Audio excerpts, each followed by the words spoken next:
Discount Podcast.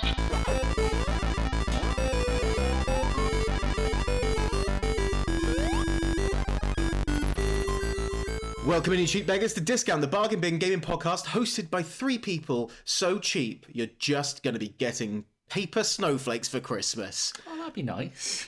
No one wants a handmade gift for Christmas, do they? No. It's a waste of time. Give me money. Give me a game. I am one of your hosts. I am Josh. I'm plugging into Player 2. I'm Darren, hello. And the joy to our world. It's me. It's Gareth. I'm so sorry. I was trying not to laugh because I looked over when the intro music was happening and Josh was pretending to play the keyboard. I was tapping along with one hand. You were playing the keyboard. With one hand. Both of you were sat there bobbing along. I thought, well, I better join in. You know, like in Friends, where she's like, a real pianist wouldn't need a piano. That's what happened to her. Well, that is He's true. Paul Rudd, yeah. I am Paul Rudd. Yeah. I never age. No. Just always been haggard. That's been me. But yes, hello and welcome into our Game of the Year Woo! podcast. I'm really excited for this one. Yeah, it's December, which means, and it's coming out on Boxing Day, so just after you've got your belly full of food and you're sat trying to play some new games, how about listen to us if you're playing a particularly podcast-friendly game? That'd be good. There are a lot of friendly podcasts. Newsy food, baby, and listen to our dulcet tones. If you've gotten Lord of the Rings Gollum for Christmas, you can listen to us on Boxing Day. One day without your family. Instead of playing Lord of the Rings Gollum, please. After you've disowned your family and now live alone. You bought it for yourself. I feel like you've written your own note. Yeah. Is how I look at it. But yeah, so this December. So obviously, normally we do a recap of the month, which goes on for ages. What have we been playing? What news has been? Is PS Plus good or bad? We're going to try and knock that out as quick as possible. Lightning round. So let's move into the news. News. Not old, it's news. Right, no more Friends references for you.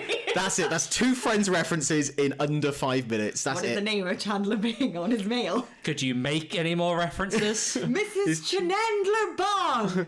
Nope, she got it wrong. Yeah. Yeah, but that is what it is. Oh yeah, it is Mr. Chandler Bong. But News. News. So I would say there were 3 key bits of news. Well, 4 if you want to look at Game Awards. Yep. I think no one was really upset with the Game Awards. No, it was predictable. Yeah, as expected. Too many ads. But Too many ads. A lot of celebrities. A lot of showcasing what's coming up next, rather than the actual Game Awards. But as E3, which I saw has died. It's dead. This is now the new E3, realistically, which I'm fine with it. It makes sense to do it all at this point of year and let the developers do their own showcases. As much as I like the awards, I also like having one event a year where they go, here's the credit of the games that have come out, here's everything that's coming out. It's like a nice explosion point of the year. You're like, we've now finished 2023. Here's what to look forward to. I'm less offended by having celebrities on there, and that's when they go, you know what, this is our gaming event of the year, and we all go, yes, it is. Thank you. That is brilliant. And I think this is the right time to do it. You're buying all your games this year for what you've done, and they go, look, December, hey, look at 2020, next year, look at the year after. This is what's coming. You're like, oh my God, I'm excited for next year, There's lots of shit. It's also like a lot of websites do they'll mark games as Game Awards winner. Yeah, so you can be like, oh, if I'm buying something for Christmas, these are the things that won awards, I can buy those. It just makes sense. Makes sense. It makes sense. It's like, I've never understood like the Oscars being on in February. It doesn't make sense. That's not a year, is it? Like, who's doing that? It's not even a financial year. They've just done their own fucking thing. But they should do it the financial year. They should do. Okay, Well, let's look at most returns this year. Who's made the most the fiscal profits of the year? Anyway, should we move on to talking about Game Awards? There was a lot of like new announcements games. There were. Some really exciting ones in there. But outside of that, we then got GTA 6 trailer, which I think is potentially the most, let's say, hyped game of all time. Yeah, I'd potentially. say so. People have been waiting for it for so long, and they've heard nothing. Even so, they dropped an image and went, the trailer's coming out. Everyone ate that image to announce things as well. It was funny. Like, literally everyone was like, new season of Fall Guys coming, new season of COD coming. They just used the same template. It was good play. I liked it. And it was all tongue-in-cheek going, well, you've got the hype, let's do it. And Rockstar thought it was fine as well, which is the good thing. They did. So what did you think of the trailer, I thought it looked cool. I thought it looked really cool, I gotta be honest. It feels like they're having a lean towards just the shit that happens in the world. As much as you had like GTA tries to do that already, it feels like you have your characters and the world revolves around them. And even though you had the main character, I think cropped up 3 or 4 times during that trailer. There's two main characters, I think, in this. It seemed like a lot also of just shit happening in the periphery. This very Florida-inspired place. This is what I was going to say. I actually, I watched the trailer on the back of, someone did like a compilation cut on TikTok of all the Florida shit in the background. Yeah, I saw that. And they were like, this could not be a more perfect setting just because of the amount of crazy shit that happens in Florida all the time. It feels alive. It's crazy though. Everyone's like, oh, it's a perfect setting. Like, well, they've already had this setting once before. They had Miami before with GTA Vice City. Into like the Florida man thing. That was also what, like 2003 or something. Yeah. That was ages ago. It back was. In the day when they weren't able to. 5 maybe? I don't know. It's a long time ago. Also, maybe it's just me and Josh. You probably think completely differently because you lived in America as well. So, and I know very little about America. But I always, even though I know Miami is in Florida, I always think of Florida and Miami as very separate entities. They really are. I think that's fair to say. I think Miami has its own, which is why you're going to have a Miami-style city centre, which is still nuts and mental. But like then you go off into the bayou, you're going off into like more of you get up to your Duval County sort of thing, going. All crazy around there, or like in Tampa and stuff. So you're going to get a bit of a mix. I always figured that it was like, you know, Miami was more like cartel members and gangs, and outside of that it was literally every 2 minutes there's a Florida man wrestling a crocodile. Miami has more money also because it's like a nightclub capital. It's also got a lot of Hispanic influence because of Cuba and stuff. It's all that sort of side of it. I'm just thinking of Dexter. But I'm hoping that's what it is basically. It feels like an alive world and it feels like that's what they're aiming to do. It looks fun, it looks cool. I know you were excited. I hated the amount of social media in there. I thought this is a fucking this is going to be great if this is the whole game. About this, of people saying, I hope it doesn't lean so heavily into it. I understand for the sake of a trailer that worked really well, but if you're going to be like every 2 seconds social media, I'd be like chill the fuck out, guys. I want to agree, but also I loved Watch Dogs 2 a few years ago, which is basically nerds fighting Facebook.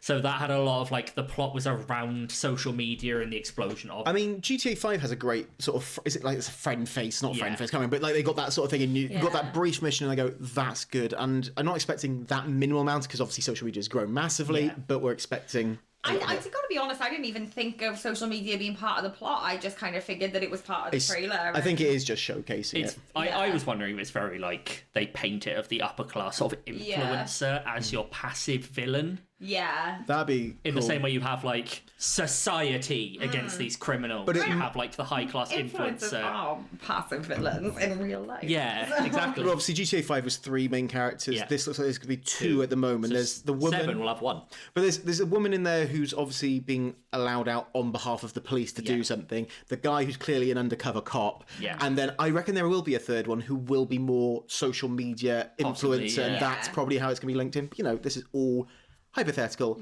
and it's not coming out to 2025 anyway, so it's not even coming out next year. So December 2025, everyone reckoning? Yeah, I don't know. I reckon like September. You reckon September? Enough time to get Game of the Year. Yeah.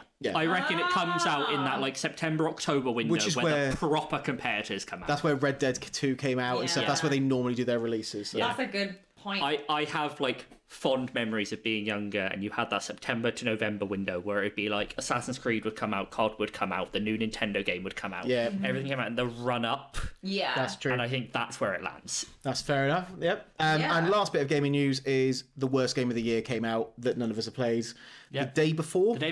So bad that within 3 days of it releasing, the studio has closed and refunding everyone. Yep.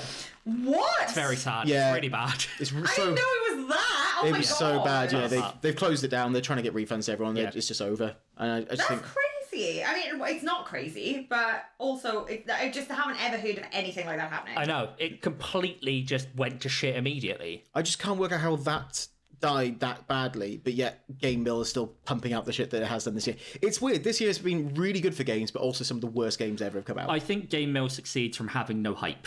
Yeah, that's this true. had been publicised and crowdfunded for years, and then it came out and was shit. Yeah. And everyone was like, what the fuck? Whereas Game Mill just slip them out, and people go, well, that's bad. And forget about it. That's it. Fair enough. But yeah. Also, Last of Us Factions is dead. But I did want to speak about that, but I didn't want to talk about it because I'm very upset. It's sad, but I see why it's dead. But also, I think they went wrong much earlier in the process. They tried to turn... I saw an article about it where basically they started making it, and then they decided it had to be a bigger thing than it was originally going to be. And then they determined that it basically wasn't going to make back the investment, which is fair, but it shouldn't have been bigger. It should have just been factions. Just do factions again with the upgraded graphics. Just do a few new maps for part 2. Yeah. And I would have been happy. There was a news article that was like, if you consider the number of people working on it, the budget of the game, and the cost to a person... like an employee at Naughty Dog, it would have to sell, I think it said 250,000 battle passes every season to make any money. Oh, really? Oh. Yeah.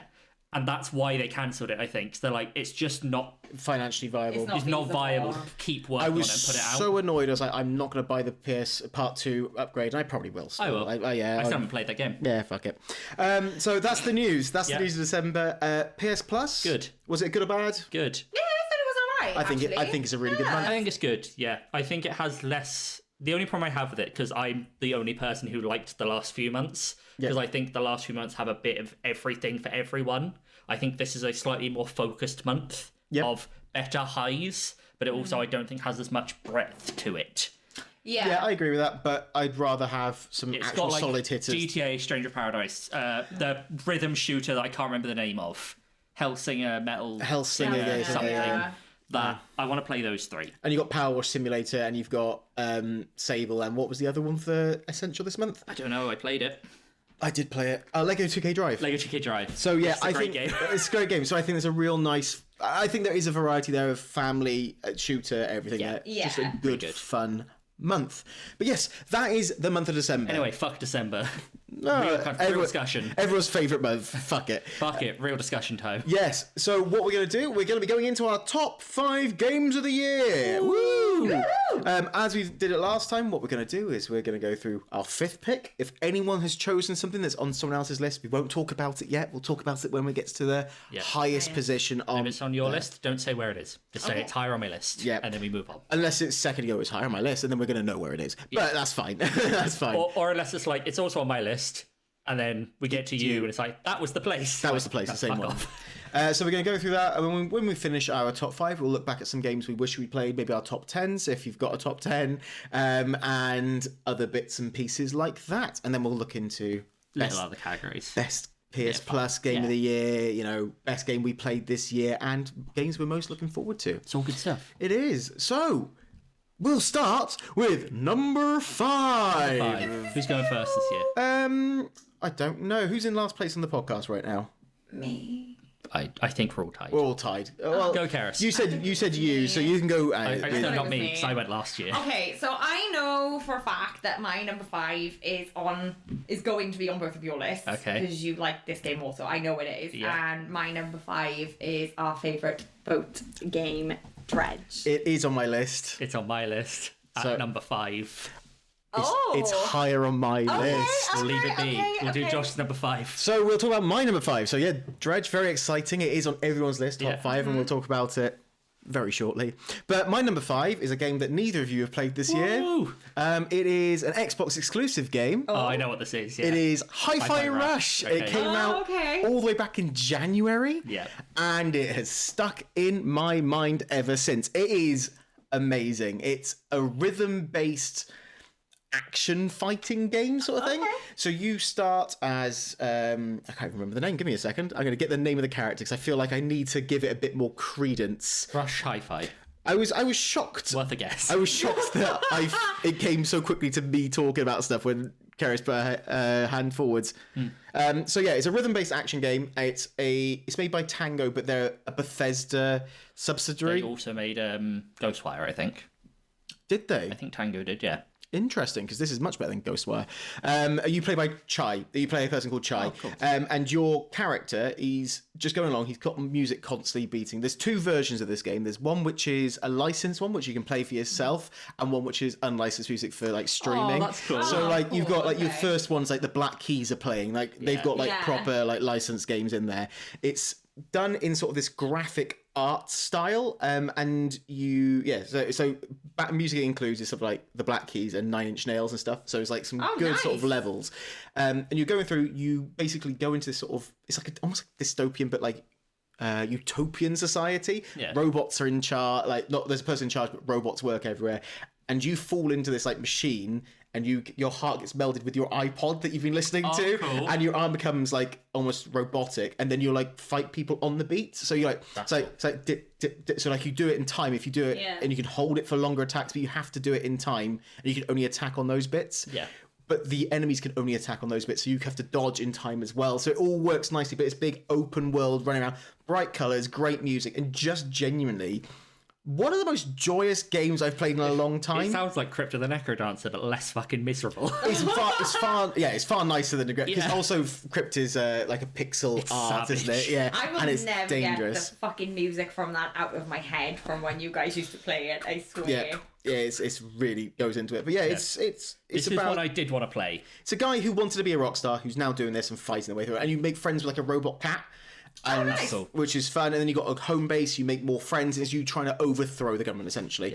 It's really fun. It's also the place is called Vandelay, the Vandelay Industries, which is funny because I like Seinfeld, and George pretends that his name's Art Vandelay all the time when he has to make up a fake name, and for me that's a nice little joke in there. But overall, it was just a shocking game. I wasn't expecting it to be as big as it was. It won like one award at the Game Awards, I think for like best sound or something along those lines. But it's one of those ones that I think a lot of people slept on and forgot about. I just really recommend, if you've got Game Pass, because it's not coming to PlayStation. It's a real shame it's not coming to PlayStation because it's Bethesda, so it's Microsoft exclusive. Play it. Just give yourself even an hour, and you'll go, you know what? I've had a lot of fun in that hour, even if you're like not going to buy into the story. I will say this is what I did forget about. As soon as like I heard about it, it seemed right up my alley, and I just never got around to it. Just sort of, I had a aim to go after it, and I'm like, oh, okay, I'll finish this first, and then it was gone. This was the sort of game that I forgot Bethesda would be involved with, because Bethesda ended up buying a lot of little studios. Although they got bought, you're like, oh, we're thinking of, id, and you're thinking of Bethesda, so you're thinking of like the Skyrim, so you're like, it's not that much stuff they've bought. And what Microsoft actually bought is quite a big publishing house. And I would think of Arcane being under them, which makes me sad. Yeah, and it's stuff like that which really shocks you. Really good reviews this year. It was up for a bunch of like awards. I think Game Awards, it was up for like 6 awards or something like that. 5 awards it was, and it won audio design. That was it. Nice. Art direction, it was up there and stuff. But and innovation and accessibility, because it's just a innovative style game. And cool. I don't think it's one of those games you want to see it replicated tons and tons. I think it's like a one-off, like here's a little gem for you. If you get a chance, Hi-Fi Rush, really recommend. And that's my number 5 this year. A lot of umming and ahhing if it made. I've got to be honest, it was a real tough year to make a top 5 for me. Real tough year, a tough year. Should we move into? I think now you go again, don't you? We'll go back into in the order of and then you can start on 3s, and we'll just do it that way. So on to number 4. My number 4 is everyone's favourite little boat game. It's Dredge. Yay! So it was on my list. It wasn't much higher, but Dredge. I don't know if anyone wants to talk about Dredge first, because obviously I've talked a lot about Hi-Fi Rush. But I'll give it a few words. It's really interesting, sort of artistically. It's got this really cool sort of. I don't quite know how to describe it. It's sort of muddy looking, but still clean, still sort of crisp. It's got that darkness of something creepier going on. It's almost, especially the things like it's like a dirty watercolor. Is how I would describe it. It's that sort of. It's got a visceral, like, dirty, gritty nature to it, but it's also, you can see the level, like, if you gave it a good clean, you go, oh, this would be really pleasant to be involved in, But, like, the thing I liked the most about it is it feels like it knows exactly what it wants to be and exactly how much game it wants to be. Mm-hmm. It executes that pretty flawlessly and then leaves. It gives you a nice little compacted game sections. It gives you a nice little sort of enclosed story. You go do each little side bit. You catch some fish. You talk to some people. You encounter hell creatures. Well, that's it. And then you move on to the next bit. There's 5 areas in there. Yeah. Each area lasts 90 minutes to 2 hours if you're just like focusing on the game solidly. It's a 10-hour game that just does what it needs to do and doesn't outstay its welcome. Really fun. really liked the feel of it. I thought it was fun. I thought that I loved the fact that it was like a really cozy game with a kind of like eldritch horror vibe to it, which meant that it for me anyway, it hit like two things that I really enjoy. And I thought it was absolutely a really nice mix of really, really comforting, but also panic inducing, because you have to do like night fishing and you know, you come across these things that are horrific, and I thought the blend of those two things was really unique, and I really liked that. Had some really like interesting ideas. The little the boat anglerfish I really liked. Where you're like, just going along, you're like, there's another light coming towards you. Oh wait, it's not a boat, it's a fish that's gonna swallow me whole. There's other boats in this game. And no, things are going wrong. And then later in the game, you get the bigger the creatures are under the water. Yeah. So I know you haven't like completed the game yet, Paris, but like you're going along, and there's a thing that literally massive is like 20 times your boat, and you see this darkness coming underneath you, and there's genuine, you're like, I can't get away. You boost your engine, like, I'll risk it, and then the engine cuts out, and you're like, oh no, I'm trapped here in the darkness. Above that as well, with the creatures, what I actually really liked is the build up to that anyway, where you like you're catching things, and all of a sudden like things have two heads and things have tentacles, but also just the regular people you encounter are never just regular They're all people. fucked. They're all fucking weird. Like at one point you have to go to an island, and there's a guy who literally lives on a singular mansion on an island, and I'm so excited for you to finish this game. It's really quaint and really creepy at the same time, and that for me is like there are many boxes ticked for my it reminds me of from last year. Like this again was like a sleeper hit for me for this year. Yeah, it has that Cult of the Lamb vibe for me from last year. It's the cozy, creepy game. I love Cult of the Lamb so much, but you're not expecting it, and it just comes out of nowhere, and it does what you want. What was your favourite of the areas? I can tell you my least favourite.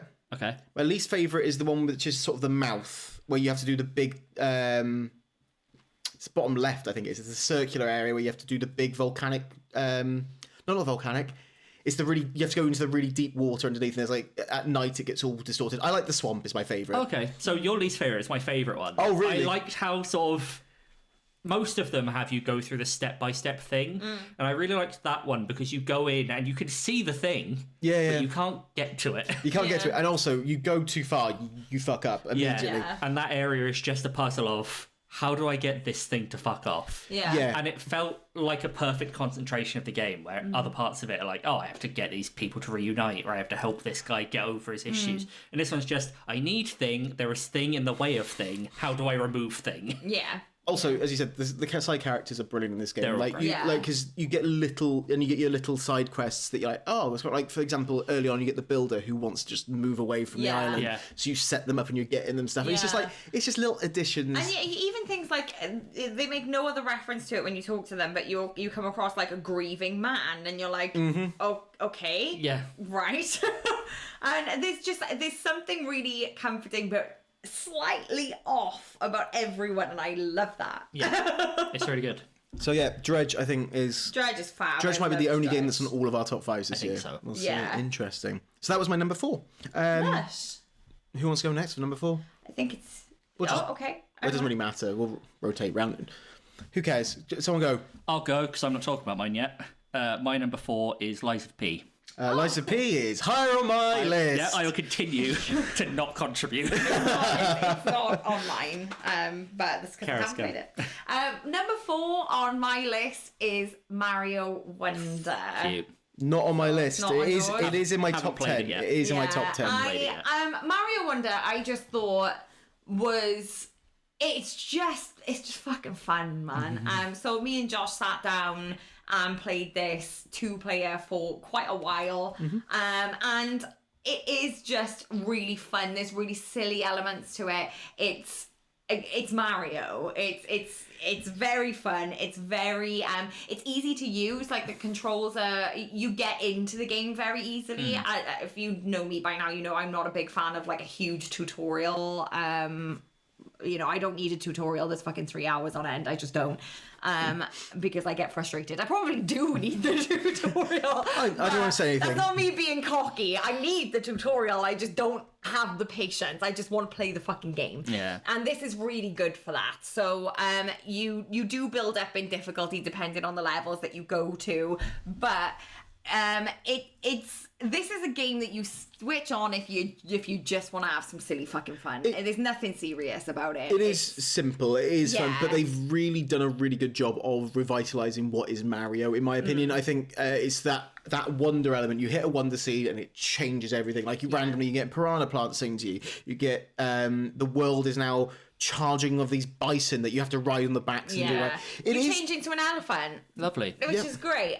There's tons of elements to it that I just think, if you're like me and you don't have the best attention span in the world, it's good fun and it will keep you entertained for like quite a good amount. It's one of the last, I say, forays into couch co-op that works really. Like it's that simple like couch co-op that works. It looks like distilled Nintendo. You just switch it on, you have a fucking lovely time. Yeah. But there is difficulty to it. Not all the levels are simple. They do come up. They do push. This is a game that if you over Christmas were like drunk with a bunch of your friends and you had like a couple of controllers, like it would be so much fun to do with another person. This does feel like the sort of game I'm going to take the Switch with me to Christmas and we'll bum it up. You know what I mean? Bum it up.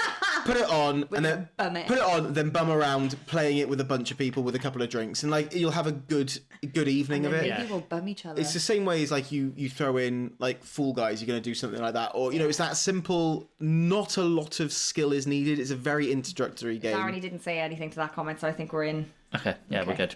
I wasn't listening. But this is a game I've been looking at. I was going to buy it over the Christmas period because we're not buying much for Christmas. But I was just going to buy it just for the Christmas period and have it as something to play. I recommend it. I think that's it's the way the right to play sort it. of It's really good. It's really fun. Yeah. And also, for some reason, it's a Nintendo game that's come out of £40.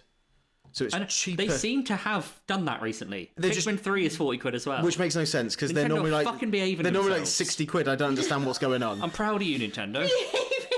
They are, because they don't lose values. They just it's nice. To be fair, we've said multiple times Switch games are always overpriced, so it's nice. I like it when I see a Switch game come out at £40. I'm like, yeah. I think I bought this on release for about £38 with a bunch of stickers. I was like, what a lovely time! What a lovely time! And it's been a good amount of time for me and Cerys. It's a good family, good couple game, and it is fun on your own. Like I've played it by myself as well, which I just think is just genuine fun. Yeah. Number 3 then, are we on to? I'll do a number 3. Oh, on to number 3. I get to say things. Go for it. My number 3 game of the year was Octopath Traveler 2. It's not on my list. I think this is the game that spent the longest at number 1 on my list, and it got bumped down as the year went on. It's much lower on my list than it probably should be, but I don't think I've given it as much time as I probably should have. I will preface this by saying this game took me a while to get into. I think it very heavily depends on who you start with and how much you're into each individual story. But this game just stole my fucking heart. Like, there's 8 stories in it. All of them are so intricately crafted, but none of them feel the same. Like, you go from these very dark ones, like you have the thief trying to overthrow her assassin adoptive parents and free herself, and you have the warrior trying to overthrow his demonic brother and like reclaim his kingdom, and then you have the dancer girl who just wants to dance, and the merchant man who wants to be a good merchant, and they all come together in such a wonderful way. All these stories they don't massively intertwine with each other. You have, better than the first one, little pair stories that go on. Like there's a really nice pair story about there's a hunter girl who's basically, she lives in a forest full of beast people. That's the one. That's the story I played. Yeah, Machette's lovely. You have her and an apothecary who are going to this little like village town and try to help the animals in the forest because they're being hunted by some weird creature. Yeah, and you see their nice little interactions. And there's 2 of them who I think it's the warrior and the dancer, just enjoying a musician who they just keep coming across, and they're trying to like lovely. enjoy their music. But they're all just so nice. This game nearly made me cry a couple times because some of those story resolutions are really sweet. But outside of that, it's also just so good to play gameplay-wise. Everyone's got their own individual specialities. Yeah. And you can trade jobs between all the different characters, so you can specialise them in certain ways. I think each class you can get 3, they're called licenses for it. So if you wanted 3 warriors, you can have 3 warriors. Yeah. It's a combination of warrior and their original skills. So you get nice little pairings. Are they called I thought they were called jobs for some reason. They're called jobs, but you get licenses for right, them. okay. And you get those by doing little tasks and finding the guild of that particular job. You have the combat's based around this break system where there's 6 weapon types and 6 elements, and everyone has different weapons and different elements, and different enemies are weak to different types. Yeah. So you then try and find the right connections, and you have like jobs that are weapon based and jobs that are magic based to help you find that out. It is an in-depth game for what it is. It's tiny as well. So this is like, I think it's like 8 gigs or something. It's tiny. It's all pixel art, and it is a beautiful looking game. It looks incredible. When you go into like the snowy north, so in the forest area, there's a nice like sunset vista. Because although it's gorgeous. Pixel for like the characters, the background isn't all pixels. Like you sort of like the first layer is like this pixel art, and then you move further back, and they start doing these like nice sort of landscapes. So it just builds a real depth to what you're doing. But it might be pixel in the back. It's just higher bits each time you go back. Is sort of how it works. Yeah. But I can't recommend it enough. I think it's incredible. I think it's a bit of a struggle to get into at first. That's the thing I would say about it is I felt like I was hitting a wall where I was like, I don't think I'm enjoying this at the moment because I don't really understand the driving force behind it. It's like, and also you go, who do you want to start as? I'm like, but what's the right one to start as? If you have that sort of, choice paralysis, they go, here's 8 stories. Which one's was the best one? You're like, well, I don't know. I really don't know. And if you look online, everyone's like, I don't know either. The benefit is that you start all of them and you finish all of them and you see all of them play out. And it's designed in such a way that you're meant to start one, go around and start all the others, and then by the time you've done that, your first person is a high enough level for their stage 2. Yeah. And then you do the loop again, but you don't have to do it in that order. I finished 2 stories before I did someone's chapter 2. Yeah. It's just... It does depend on who you start as, because you need someone who has survivability on their own, and there are a couple who I don't think have that. Who would you recommend people start with? I recommend people start as Throne, the thief, or Hikari, the warrior. Because they both have the ability to hold their own. They have a nice mix of weapon and magic. Yeah. Ochet is probably fine.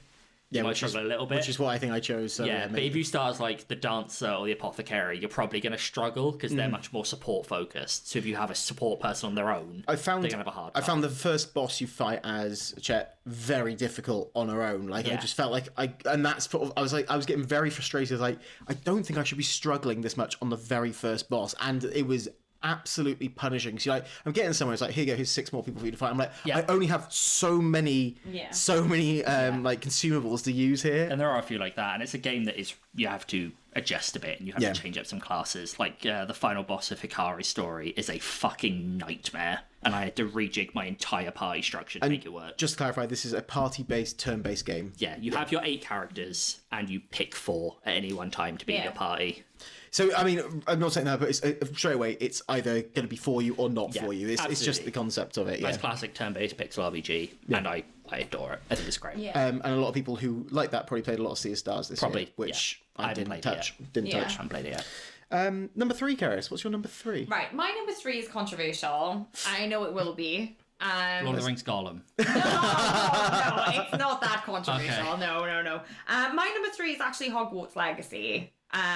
Which was a bit of a shock to me as well, if I'm not gonna lie, because it was your most anticipated game last year. It was, and when it came out, I kind of trashed it on the podcast in that episode, because when it first came out, I felt it didn't do a lot of things that I thought it promised. So I went in, and maybe it was because, I'd seen a lot of social media hype on it as well, but I was under the impression that it wasn't as linear as it is. Yeah. Which, again, shocking for me to say that, I know, because if you listen to this podcast, I love a linear game. But for me, I felt like there would be more options. Like, you'd be able to choose if you went evil was a big pull for me, because I was like, I'm gonna be the next fucking Voldemort. They really made it seem like it seem like that. And then when it originally came out and I played it, I was really disappointed, and I was really I really didn't even think it was going to make it in my top 5. So I have played it a bit recently. I decided to go back to it because I felt like I could give it a chance now without having that kind of disappointment behind it. And I really enjoyed it. I had a lot of fun. I think I went in with, it still suffers from a lot of flaws that I think are, number one, to do with the original source content. And, you know, there's a lot to be said for some of the dialogue in it, which is not the game producer's fault. It is just the way J.K. Rowling writes as well, where everybody is Poppy Millington and, you know, and it's very obviously English upper class, and I don't like that about the books or the games or the films. Or society. But there's a lot of charm to it that I think I really shat on the first time around because I was so disappointed that with how it was. But in reality, there's a lot of really cool elements that I came across playing it this time that I hadn't given a chance. So, you know, the scenes where you just get to kind of fly from one place to another and the open world aspect of that is beautiful. It looks beautiful. The way that you can continually learn new things is really interesting. There's elements to it that I hadn't gotten to see before, like, you know, you go to a beasts class and you know what I'm like. I used to like Pokemon Let's Go because you could groom Pikachu. Okay, so the fact that you get to go in and like, you know, actually take part in a beasts class and, you know, take care of the animals, and then you've got like all these cool little creepy side quests where you do have to do things that are a little bit more tense, like you put on your kind of spell to kind of sneak around the library to get things that you shouldn't. And there's a lot of really cool stuff in it that I think I really did have the blinkers on for. I'm still disappointed in that I still don't think it's the game that was originally advertised. Yep. And I think if a game came out that was like that, it would blow this out of the water. And I think it has a lot of flaws, but I'm willing to put it in third place for me because once I got past that disappointment, I really enjoyed it. It's funny what you're talking about. So me and Darren were actually chatting about Hogwarts Legacy the other day on stream, and you were talking about, Darren, how you think the big pull for it is the fact it's Harry Potter based. And as you're not a Harry Potter fan, it didn't do anything for you. Yeah. Whilst I argue that it's Harry Potter is its biggest downfall because it's using the source material and it's got to stick to that source material. I've platinumed this game. Like, I've played a lot of this game. I enjoyed going around. I enjoyed just flying around, clearing the map up. Like, it does that side for me. I think the combat is fine. It's enjoyable enough. It works. That's the thing. I enjoy getting annoyed at poachers for stealing animals and then stealing animals myself to stick in my own little room. There are little bits like that. I'm like, oh, this is fun. But the story I didn't think did enough for me. I didn't think the characters were a huge issue for me. I really liked how they made Hogwarts. Hogwarts itself, I got lost in. Beautiful. I thought they did a good job. But also, why do I have to play the game 4 times to get the platinum? Yeah. Only a little bit. Only a little bit. But also, as somebody who hasn't platinumed it, I think one of the faults of it is that I couldn't really tell you what the main story is right now. I think because it's so easy to go in and get lost in the side quests, which I have done when I returned to it. Bear in mind, I stopped playing it in March, and I had to go back and be like, oh my god, how the fuck do I play this game again now? I was like, I don't really know what the main aim of this game is, but I think if you go in and just think, I'm going to explore Hogwarts and I'm going to have fun with it. It was to stop a little goblin that was trying to use the old magic to do everything like that, to make one of the worst final boss fights I have ever experienced in a game. Really? You learn all these spells, you learn how to do things, and then this goes, oh, you know all that stuff you learned that's really cool, fuck that, you're just going to fire repeatedly at this thing and dodge. And you're like, what's the point of me learning? And it does that thing that no game should do, and it made that mistake, and I was like, well, fuck you. I played like an hour of this. I didn't care for it. I wish it was structured more like, I'm going to ask Josh specifically, because I'm under no illusions that Karis has absolutely not played this game. Have you played any of Fire Emblem Three Houses? Yeah. So if this was structured more like that, I think it'd be a much better game. Yeah. Basically, the concept of Three Houses is you are a teacher at this like warrior academy, and the idea is you, in your day-to-day, have your academy tasks. So you can go and teach a class, and that levels up your unit's abilities. And you can go to the lunch hall and you pick ones that improves your relationship. Yeah. And then you use that to improve your skills. So that when you go out and do a story mission, you're better improved. I wish it was more like that. I feel like the fact that you were a student at Hogwarts was almost kind of irrelevant to the story. I wish it had more of like you go to class to improve your skills. Well, you do go to class, you do learn all spells. But that's so like chunked into specific points of the story. I wish it was like, I suppose it did this a little bit, where it's like, to continue the story, you need to know this spell. Yes, it does. Yeah. And maybe if it was like, you just have to spend a week being a student at Hogwarts, and I have to go to class and improve my, I don't know, combat spell ability, and then I unlock that next spell, which means I can continue with the story. Yeah. Make it feel like I'm actually a student here. I have to go to classes. I have to interact with my classmates. Yeah. As you said, though, Cerys, I think it's the source material's the bigger issue with this, which is part of the reason. Like, it's, again... It has to be a Harry Potter. It's like, it has to be a Harry Potter thing, but also... It's a Harry Potter thing, which means it's the end of the world, but for some reason, only a child knows about it. You're like, why is no one talking about these problems? And I think the big thing with the source material as well, which I think is the reason why it becomes very difficult to do the evil thing, which is what frustrated me in the first place, is that everything, as I said, is very like hoity-toity, and which means this is kind of awful, but they don't give you the option to be a right cunt. No. They don't. There's dialogue options where they give you one that's kind of snarky, and you're like, I want to be a bitch. I want to tell this guy to fuck off, and I can't. It's the same with all... really... They made a stage play and made it into a game. Yeah. And it's why they cut out all the bits where you're actually a student, where that's the bit I think a lot of people wanted to play the game for. Yeah. I think my problem is that... You wanted to get the killing curse, and you wanted to kill students. You're damn right I did. You're damn right I did. Bold for a teacher to say on record. Just so people know, if my employers listen to this, this is me living in escapism and fantasy. Do you think anyone listens to this? But no, I think I'm still disappointed, but you enjoyed it. I did enjoy it. That's the last thing. I don't think that's wrong. There's a lot of people who do enjoy this game, and I've seen some people say it's their game of the year, and I've got no problems with them having it as their game of the year. I completely see why people would be super into it. Yeah. I can say that. And I will say a lot of the reason why I was disappointed was just because I couldn't be a cunt, and that says more about me than it does about the game. The worst bit is you have to learn all the spells to get the thing. So although you say, no, I don't want to learn, like if you're trying not playing and ask, I don't want to learn Avada Kedavra. But I will. Later in the game you have to go, hey, can I learn it just because I need this trophy? Well, stupid. Really, that should go, tick, you've done that because you've made that moral choice.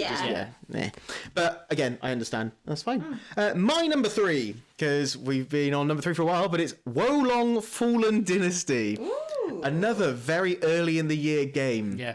It's my number 6 game of the year. It's your number 6, Darren. Just sort of dropped off the bomb there. And Cerys hasn't played it, I don't think. But I'm not surprised because I don't think it's a Cerys game. It's a game made by Team Ninja. It's a game made by Team Ninja, so it's essentially a Souls-like game. Yeah. So again, right up my alley. But it takes place during the fall of the Han Dynasty. So this hit me in another spot of like nostalgia. It reminded me so much of like Dynasty Warriors 4 and stuff, because you're basically reliving that story. All the names come up, you're like, that guy. I was so excited. It's like Europe, and it's like when Lu Bu appeared, and I was like, oh no, not Lu Bu. Yeah. Because genuinely, because Lu Bu is so hard, and he shows up on his red mare, and he's and like all and of this. He fucks you up for ages. Oh, he does both times. Yep. Actually, the first time worse than the second time. Much worse, yeah. It just, you're like, oh, this is amazing. But essentially what it is a linear Souls-like action role-playing game where you've got a hub world and you work your way through. There are some collectibles, there are some like mini submissions. Yeah. But what they do well here, for those who potentially might find a Souls game quite overwhelming with options, this goes, this is what you should do next. You're at the right level for this. You're at the right level, which I think is quite nice. It's a good sort of like hand-holding, showing, and like just a help people through it. But you fully get to customize your character. You sort of make how they look. You get different weapons. You build stuff up, and you find the fighting style that works for you. There are divine beasts that you have, and you got this divine beast resonance powers. I just had so much fun playing this game, and it was the game that made me start playing Sekiro again, because I started playing this, and it's all about parrying and then attacking. This is a much easier parrying system than I would say Sekiro is, and I think the windows are quite large in this one, but you feel so good doing it. Like, yes, I am better than every person here, until you meet a certain boss, and then it just like it's a giant cow squid thing that just fucking beats you up. it just felt great. And you also get a party with you. You can bring along your fucking Liu Bei, your Guan Yu, your Zhang Feis. You can bring along Sun Jian for a brief time because it's the fall of the Han Dynasty. And like you see, and that's the thing. I see all these names. I got so excited playing it. So much so, I didn't play anything else when this came out. I literally played this non-stop until I got the platinum. That's fair. And I do not regret that time. And I think it was just something that just encapsulated me at that time. Yeah, I really enjoyed it. I had sort of 2 issues with it that kept it a bit lower. Yep, go for it. The first one was that it, as much as it is in this Romance of the Three Kingdoms realm, it fits almost entirely within the Yellow Turban Rebellion. Yes. And I wish it explored more of that. I wanted to, I think it would have been cool if that was the first half of the game and then it had like a narrative twist almost where you have to start fighting the people you've made these bonds with. It very much leads up to the end. So we'll put at the end you see it's sequel baiting. You see I say Cao, but I think it's Cao. Cao. Yeah. You see him lighting the fires. You're like, cool. And literally that came out. Next game, sequel game. I'm coming for you hard. But I need to check out the DLC because I don't know if it's got anything to do with those. But I know they've released like 2 or 3 now, so I need to go back and have a look to see if they have released stuff that is fuck up Cao or Cao. I'm going back in and I'm fucking him up with all my stuff. The other thing was that I love Neo 2. It's my favourite Souls-like. Yep. This feels like they took a lot of the things that made Neo 2 unique in the realm of Souls-like out. Right. And I miss that. Like, it still has the wide breadth of weapons, but in, like, Neo 2, you had weapon arts. You had, like, skill trees for every weapon type. Right, They expanded out and gave you different things for the different stances. I think this still has the stances in. This one doesn't have stances. So it doesn't have the stances, so you sort of locked into the way you play. You do sort of have stances, but it's based on the weapon you pick up. So you have, like, a bigger weapon, so you're going to be lower to the ground or something. But it was like in Neo 2, you could try and do light stance with a heavy weapon, and you'd just be shit. Yeah, That was for you to learn. And, like, you still had the Divine Beasts, but they gave you different, like, ability styles and different parry styles. And that was the only thing that disappointed me, is I really liked it, and I just wanted it to be more like... Because it's the same people. Yes, I wanted it to be more like Neo 2. They took out a lot of the things that made Neo 2 interesting to produce this. And I'm like, I wish they still had those, because that's what I liked about it. I think that's what's funny. Like, online, a lot of people who love this, like I do, I love this game, haven't played Neo 2. People who love Neo 2 are less happy with this game. So it's that sort of thing. But I've not played Neo 2. All I've played is a bit of Neo, and Neo 1 is slow. Neo handles like a fucking truck. It's not great. So I was like, oh my god, I'm in love with this game, and it was. But for me, also, I think not only that, it was the setting was perfect for a nostalgia thing for me as well. So it just fit in right. It's really good. Should we move into our number two games of the year? Ooh. Karis, go. Okay, mine is the Resident Evil 4 remake. Cool. Yeah. Haven't played it. It's on my list, and it's quite low, but I think it's unjustly... It's not. I'll let you talk about it. I'll say why it's low on mine. No, in fairness to you, I will say I was very much in an iron about putting this in my top 5 at all, because it's a remake. Yeah.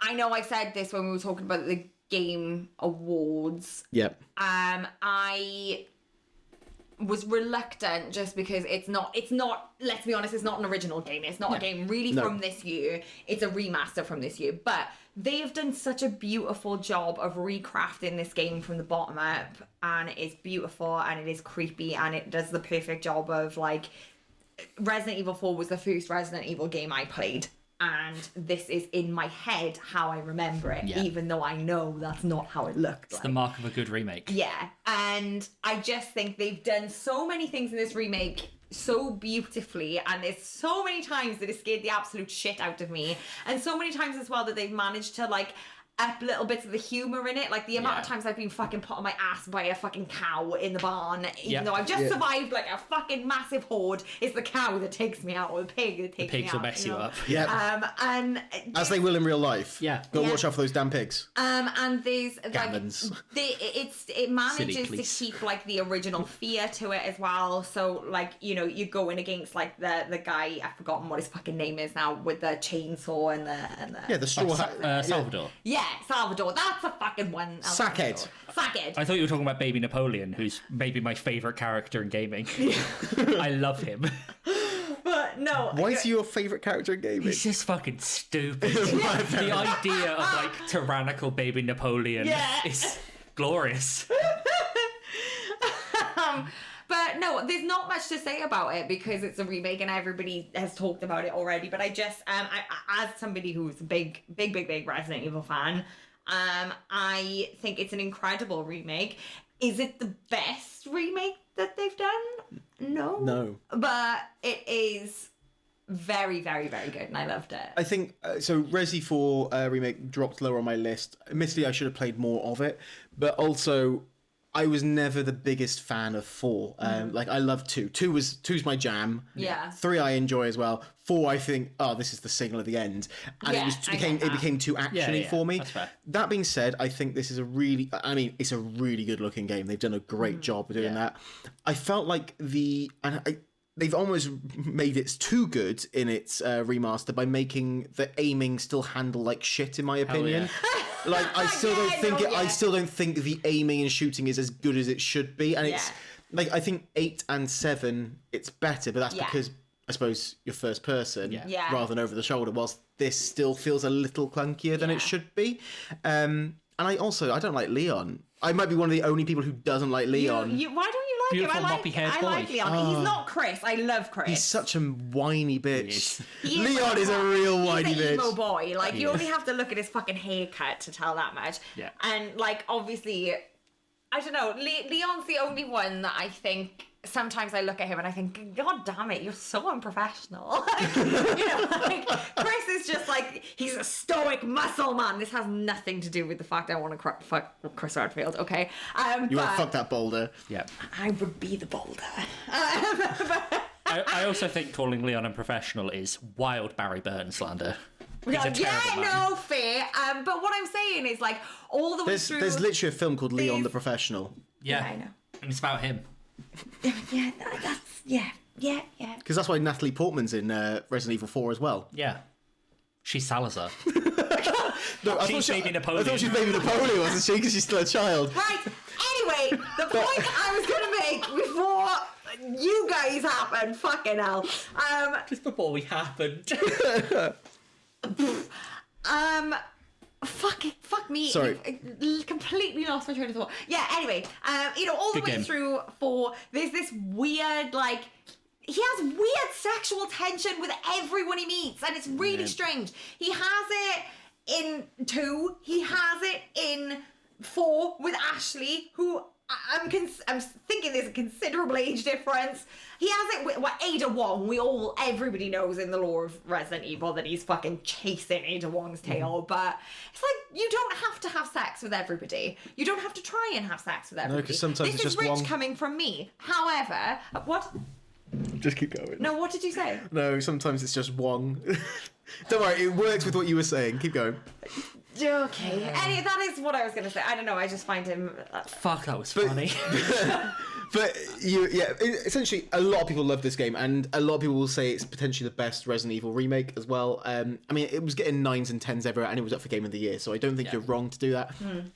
I'm not a big fan of putting remakes and remakes. I'm more forgiving. What's the one? Yeah, a remaster. I'm less forgiving in a thing. It's like Metal Gear Solid wouldn't make it into this list for me. Yeah, because it's just a. I really like Metroid Prime, but it's not going in the top 5. Yeah. Cool. My number 2. It appears later in someone's list, I'm pretty sure. It's Alan Wake 2. Yeah, nice. Don't talk about it. So, time. So it's in Cerys' list, yes. Okay, my number 2 game of the year is Armored Core 6. My number 6 game of the year. How appropriate. Sometimes, ladies and gentlemen, games are just fucking cool. There's no nuance. There's like especially amazing thing. Sometimes you're just a robot with big fucking guns and missiles, and you fly up to a dam, and you punch another robot in the face, and you blow it up. Yep. And it's just that for like 30 hours. It's just fucking cool. It's not even that long. It's literally like a 15-hour game on your first run, isn't it? So but you play it through 3 times because there's 3 endings. There's 3 endings. There's 3 sort of storylines depending on who you side with. It's shocking. You'd have thought this would be in my list because it's a FromSoft game, but it's not a Souls-like. Have you done all 3 stories? I've not done all 3 stories yet. I think a lot of people don't like the resolution of the 3rd story, which you can only get on the 3rd run. Right. I think it's genuinely interesting in the context of the rest of the game. The only story I've got is the one that you got on your 2nd run, I believe, where I think the bad ending is the one I got first. You got the bad ending. Yeah, I got the bad ending. I still really enjoyed it. Like the whole game is fun. I know on New Game Plus, essentially the enemies don't change in difficulty, but you're now super boosted. Now super powerful, but they add new missions in, and those missions are scaled. Oh, okay. So there's a new mission on the 3rd run through that kicked my ass repeatedly because it comes after 3 really easy ones. How strange. And it replaces another mission. That's something interesting that I really liked about this game, is as you go through it, new missions come up, but they replace old missions. Mm-hmm. So it's like, instead of the one in question, there's the mission in the runs 1 and 2, where you have to destroy the big like walker thing in the desert. And then there's a 3rd run and you have to defend it. Oh, okay. So you have to defend things that are coming to attack it. That's fun. And they're really difficult because they're the big fucking wheel things that are pricks. They are pricks, the wheel things. But it's just... I have not much more to say about this game other than it's just fucking cool. Honestly, it could have been in my top 5 easily. It could have been higher. Like I said, the top 5 was really hard for me to make a decision on.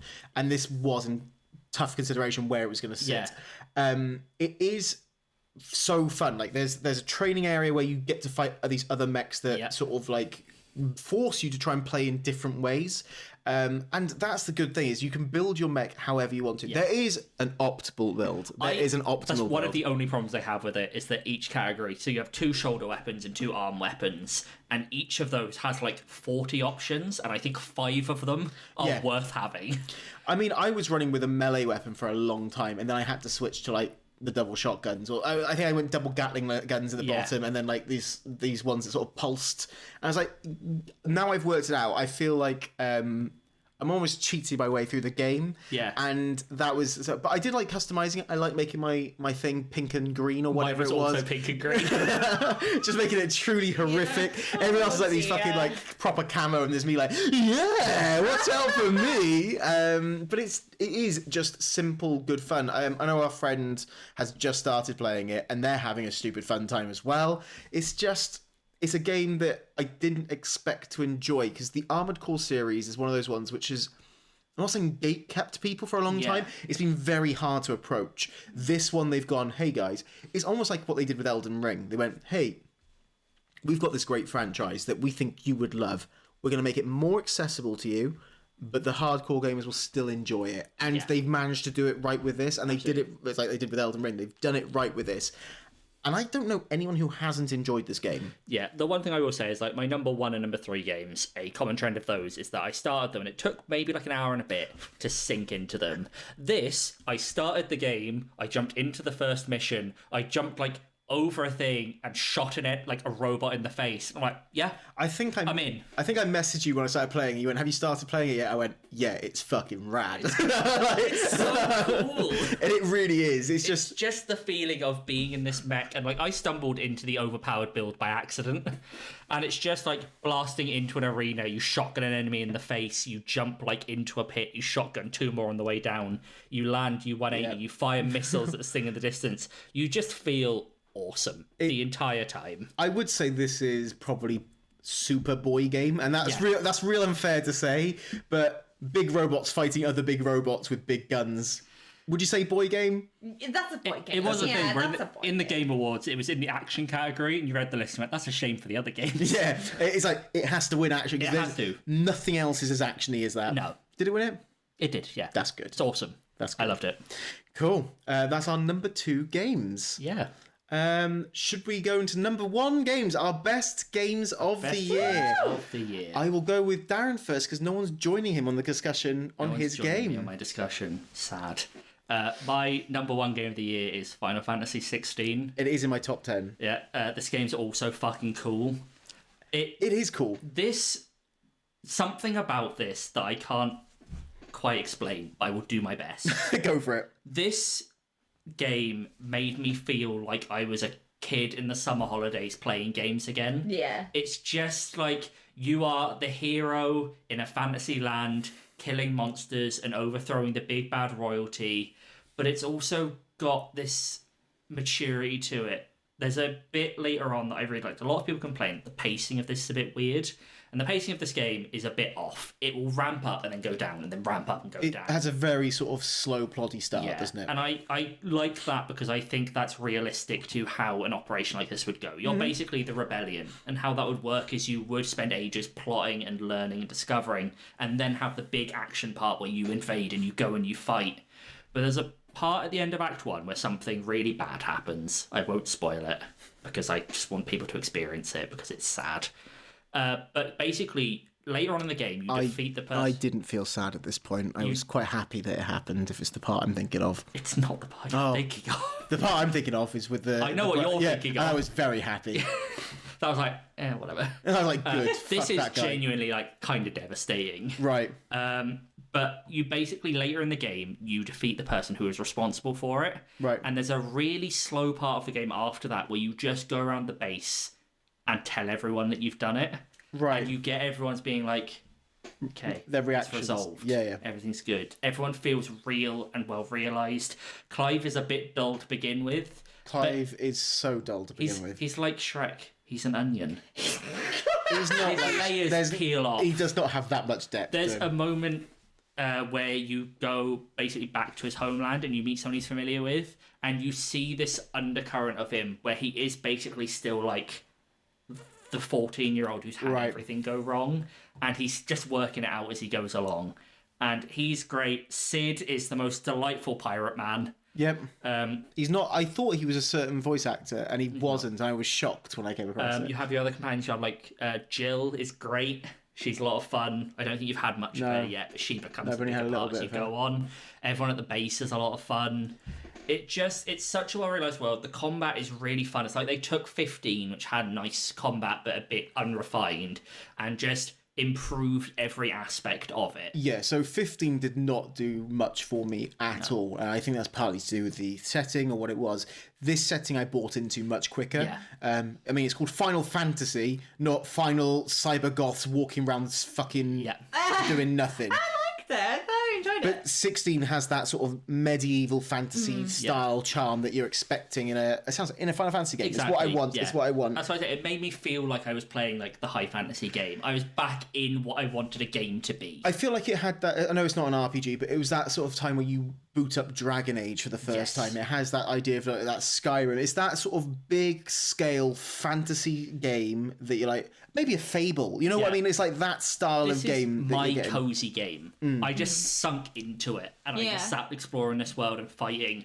And this is very minor spoilery. The running is shit. The running is shit. It's not as much of a problem as you go on. You just sort of forget about it. Yeah. It's got like this you tilt the stick to walk to into run, and you run really slowly. Until you start running enough, and then you start sprinting at the speed of light, and then you can't stop properly. But after a while, you just like, it's one of those things you just casually adapt to. Yeah. Like, I agreed, and yet had completely forgotten it was a thing. Because I just sort of gotten used to it.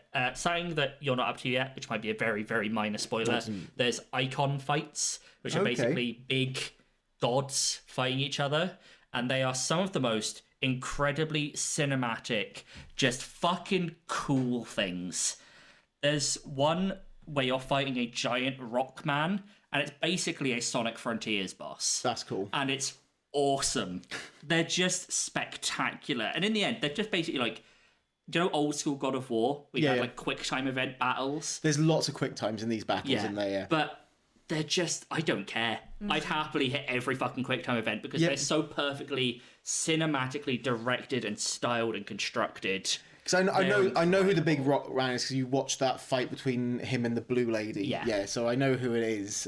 Yeah. Like I said, I feel like I needed to give this game some more time to get it. It's just, unfortunately, I got it only a couple of weeks ago to play it. Yeah. And there were so many other games that I needed to give some time to sort of work out where they are. On that note, because there's a fair point of how I'll wrap up my discussion of Final Fantasy 16. We were having a discussion because I was going to hand it off to Josh so he could play a bit of it before the Game of the Year episode. Yeah. And I messaged him do you still want it? Half trying to weasel out of it so I could keep playing it. Yeah. We then came to the agreement that I had to give it to Josh because I wouldn't play anything else. Yeah. I'd just play Final Fantasy 16 for the next 2 weeks and I have much less to talk about. Yeah. So I had to hand it over. Like I had to give up my favourite toy so I do my homework. Yeah, it's that sort of... I was like, fine, you fucking We both had to do that. Like, it had to come to me so I'd stop playing the game that I was playing and you play. Yeah, it was one of those. It was one of those. I loved it. Spectacular. I reckon if I gave it more time, it'd probably move up my list. I just don't know where it would sit. It'd be hard. I'd be hard pressed to put it in the top 5, but it very well it's been a very strong year. Yeah. Cerys, do you want to talk about your game of the year? Yes, I will also talk about it because it's my number 2. The year is Alan Wake 2. Haven't played it. No, you haven't. Silly digital game. I will state before we start, I hate that it's digital. I do not like that. It was very fortunate it got bought because I got like 50 quid for my birthday from someone and I went, well, no one else, I'm going to buy it. Because it's as if someone's gifted it. It's not me buying it. And that was my reasoning. Yeah. This is one where a sale will take it to like 40 quid and I'll be like, yep, trigger pulled. Yeah. Easy. Yeah, I'm not a big fan of digital only releases myself. It does make things like gifting incredibly difficult. That being said, Alan Wake 2, and I'm putting this as my game of the year controversially, even though I haven't. That's not controversial. No, it's not controversial. What I'm saying is controversially, I haven't played the whole thing. Okay. And maybe I'm being premature on it, but I was absolutely fucking flabbergasted by this game. Good word. This game has, first of all, and this is high praise for me, okay? I haven't enjoyed playing a game like that since I played Resi 7 for the first time. And that is high fucking praise for me because that is my favourite game of all time. The intro to this game specifically, when you are playing as a cop, boo, investigating murders. So I take a moment for Darren's fuck the police movement. I don't understand why he's... Yeah, you play as Nightingale, who you might remember from the first one. Mm-hmm. Yes. And just everything about it is... The atmosphere of it is perfect. It is in this, like, fucking backwoods town... which is like having like a deer festival. You're back at Blight Falls and you're by Cauldron Lake. It's all the places from the first Alan Wake. And it feels like, honestly, you are in like the grittiness of like a David Fincher film. And I just loved it. I shit my pants within the first like 5 minutes of playing it. Continued to shit my pants, and when I wasn't shitting my pants, I was so intrigued, so gripped, so like I didn't want to put it down at all, and I wanted, like, it made me want to play more. And it, like, I just think all the things that I love about an atmospheric horror game, it nailed it. Absolutely nailed it. It is brilliant done. So with Alan Wake 1, that's an action game with, and it says action game with horror elements, whilst this is a survival horror game. They've really like switched and gone straight into this idea of what a horror game is. Again, third person, you're going around finding things. You need to use your torch because there is still the darkness and enemies that you have to burn through. But you play this time as 2 characters. I know you play as Nightingale very briefly in the opening, but you do play as someone called Saga. She's an FBI agent who's come to investigate some murders that have been happening. Which is Saga's who you play the first bit, which is so she's like the first few chapters with her. But the idea is she's got like this, not the mind palace, it's a mind place. So when when you get things, you get clues and you put them in like a board across and you're trying to solve those. It feels like you are legitimately trying to solve a murder. And once you've got enough clues, you can then sort of like extrapolate ideas. You like choose like Nightingale, who's the guy, and then it's like the lake. And then you sort of have this sort of conversation. Then you can ask people questions because you've worked out. Because she's like, because it's based on intuition, isn't it? Basically, it's based on her intuition. But what's cool about this is it's linked to Control. You meet FBC agents and stuff like that. There's talk about them. So there's obviously a lot going on there. And Alan Wake is the other playable character who's been in this limbo state for the past 13 years, who then comes forward. Yeah. And his sort of thing isn't, he has again like a mind palace, but it's a writing room where like if he's in a location, he can think about that place and one of his plot hooks, and it will change how the room is, which will allow him to then move into different locations. Yeah. But also it works and changes. So you've got these two sort of contrasting things. You can switch between either character. So once you complete a chapter, it goes, do you want to continue playing like Saga's thing, or do you want to go back to Alan Wake's? And you get that choice of going, oh, I'll advance with this one, I'll advance with this one. But it is so, I gotta be honest, this is part of the reason why I think Resi 4 is so low to me compared to this. Yeah. Is Resi 4, I didn't really get much of a spook in. I didn't get much of a spook. I got a bit more of a spook in Dead Space Remake. Yeah. Yeah. This, genuinely unsettling and jumps. And it's jumps in the best possible way. There are jump scares, but there are moments that they only pay off because of how tense they make it all feel. Say this. Even when I'm watching horror films, I'm not a fan of jump scares for the sake of jump scares. I think they're a really cheap way to put you in a fight or flight mode, which obviously is part of what horror wants you to do. I absolutely love that any of these jump scares are so craftfully thought out, and they're contextualized, and everything is contextualized, and everything is thought through to the most minor of details, where you're like, fuck, that's clever. Like, it's fucking great, and it's one of those ones that I was like, I fucking wish that this is a concept that I could have come up with so that I could like write a book about it. It's so good. There's two other fun bits about it. One is obviously I've played the remastered, and I've played the original Alan Wake, and it's really fun to see all the locations again, but in a really cool upgraded things. Like you're talking about they're doing the Deer Festival there, but I was like, oh, I'm back here. Here's the diner. I know these people, and like I went to the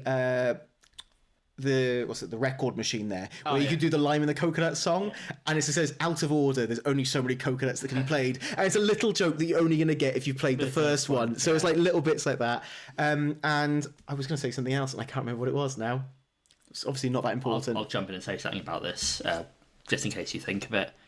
One of the reasons I'm excited to play this at some point is that the only real issue I had with the first game, I thought it was a super cool concept and I enjoyed playing it, but the tone of the first one is kind of wonky. It's really weird. It's like it's trying to be scary and then it trends into being a bit silly. I remember us talking about this on an episode where we were like, it feels almost too self-aware, and but I didn't get any of that. This seems more like it's committed to the bit. You don't get it so much with Saga, because Saga's like finds the manuscripts and he's writing about it. It still feels a little bit when you're Alan, because Alan is just a bit That's what Alan is. Alan's a writer. Alan's like, anybody who's a writer is a fucking egotist. He's like, well, this would be a funny thing to happen, wouldn't it? Like, but if that's like, you have these distinct sides of it, that's fine. It just felt to me like the first game continuously tried to be this genuine horror game, and then as it was achieving it, would just make Alan start talking and be like, oh, what are we going for here? Was it Old Gods of Asgard from the first one, the music? They show up in this one. But the things I was going to say, there's weird bits because you also see a light, like they've actually got actual actors at points. Oh, cool. So when you're watching TV shows, there's like these two brothers.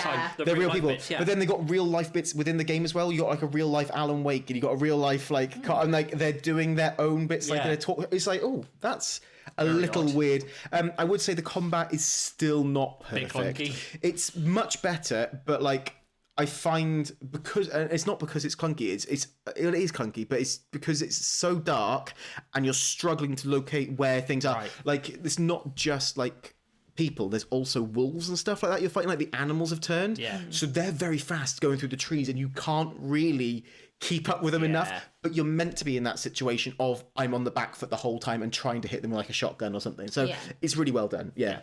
I loved it. I absolutely loved it. Very strong. Number one game. My number two. The final number one game is mine, which has also been mentioned briefly. Yeah. It is Lies of P. Yeah. Actually, my third most played game this year. Nice. I've put over 100 hours into this game, which seems insane. So this is another Souls-like. There's a fucking shock. Who would have thought? Made by Neo's Games. I don't know if you guys know, but he might like the Souls games. What's weird is I never used to be a big fan of them. It was something, I don't know, something just clicked in. I eventually got Bloodborne, and I think I played a different game, and I went, I understand these games now. And there's a moment where you go, I get them. It was Demon Souls for me. And I think because it had more structure, I could get on board with the gameplay. So then when I started playing Bloodborne after that, I'm like, okay, I can vibe with this. Yeah. So this is basically Soulsborne, Lies of P. It's basically based on The Adventures of Pinocchio by Carlo Collodi. And the idea is it's a third-person Souls-like game where you awake as this puppet. The world is... There are these animatrons, which... automatons, that's what I'm looking for, that are puppets that cannot lie. They can't do anything like that. They have to follow, like, the 3... codes. It's what's the word? Who's the person? The 3 laws. Asimov's. It's not Asimov's laws of robotics, but it's very similar to. And the idea is that you then are coming forwards. You find your dad, who is Geppetto, and you've got your little light that's helping you, which is Gemini, which is Jiminy, and you're making your way through this world to try and solve the darkness, what's happened. There's like been a rebellion and you're not too sure. You're trying to help people, but ultimately is trying to grow you as either help your father Geppetto or not help your father Geppetto. That's essentially where it goes. It's quite simple in what its story is, but it has all the fun little side stories that you expect in like a Souls-like game. Like you knock on a window and there's a woman coughing there who's like, or like a woman going, I wish I had my baby. I don't know where my baby is. And you find like a little baby doll, which is clearly a baby, and you return it back to it, goes, oh, good, my baby. And you can either go, yes, what a lovely baby, or that's not a baby, that's a fucking puppet, you idiot. And you have that choice. And what's fun is you can lie your way through the game, because you are able to lie. Yeah. As like you're the only puppet that can lie, or you can tell the truth through the game, and it gives you sort of different outcomes at the end, which is really nice. I think the combat, mechanically, this game is superb, isn't it? I mean, I'll let Darren talk about it, because I think he said that it was like his... I think it's mechanically the best game I played this year. The combat feels super nice. You've got like your light and your heavy attacks. Your heavy attacks can either be just the heavy, you can wind it up. Yeah. The parrying is super precise, but it's not as like frustrating as I found other parry systems. Really? I find the timing of it makes more sense to me than some. I think I had a real... So I was playing this and Sekiro at the same time, and bouncing between the two of them was a fucking nightmare. Like, there's a game in the back of my mind, I can't think what one it is, but there's some where, like, the time where you're meant to parry does not line up with where the attack looks like it should be parried, and this is that to a T. It's not on the wind up, it's when you hit, isn't it? Yeah. I think there's... I might be thinking of Neo, which has 3 parry styles, and one of them is you have to do it super early, and one is like kind of late. This is just, if you press the block button, when that attack makes contact, you will hit it. Yeah. And it makes it tough, but super fair, super satisfying. Yeah. All the weapon types are great. I love that you can construct weapons out of blades and handles. They go, here you go. Here's all your weapon. Your weapon is already made of 2 components. Now split them apart and build them however you want to, unless you get one of the legendary weapons and they're sort of stuck in place. But you can base it in, like, you have ones that are stronger weapons, you have ones that are lighter. Like, I'm using a very light special weapon. I was originally using the police baton and the electric ball, and I was just like, this is my jam. And then by the end of it, I had moved to like a stabby spear and a shield. I have a special weapon that's an umbrella. Oh, yeah. And that's a lot of fun. Yeah, it's really good. Quick. I did really enjoy this game. I have a couple issues with it. It's why it's at 4. One of them is that it's just Bloodborne. Yeah, I mean, I'll be honest, it's not just Bloodborne. It does have a lot of the sort of Eldritch style of thing starts leaning into it with the... I got a bit annoyed at one point because I'm like, okay, this has got that Bloodborne styling. It's quite visually similar to me. I got the same vibe. Yeah. And I was like, oh, but the puppet angle's really cool. And that sort of style of it. And it hasn't gone for like... This is how specific it was.